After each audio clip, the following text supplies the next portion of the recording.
एस्क्यारिसलाई चाहिँ common round warm भन्दो रहेछ। अन्त उचेरियालाई चाहिँ के भन्दो रहेछ, फाइलेरियल वर्म भन्दो रहेछ।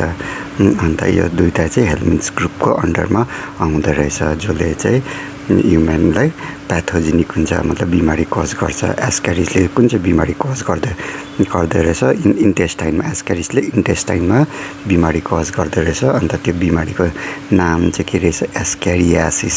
अन्त एस्क्यारियासिसको सिम्टम्सहरू चाहिँ के रहेछ भन्दा चाहिँ इन्टर्नल ब्लिडिङ हुँदो रहेछ, मस्कुलर पेन हुँदो रहेछ, मसल्समा पेन हुँदो रहेछ, फिभर हुँदो रहेछ, एनिमिया, अन्त ब्लकेज अफ इन्टेस्टिनल प्यासेज हुँदो रहेछ होइन, इन्टेस्टाइनमा एफेक्ट गऱ्यो भने चाहिँ। अन्त यो चाहिँ कसरी चाहिँ के भन्छ, मान्छेलाई कसरी इन्फेक्ट गर्दो रहेछ भन्दा चाहिँ खानामा, टोइलेटबाट चाहिँ खानामा पस्छ होइन, intestinal around with the faeces भनेको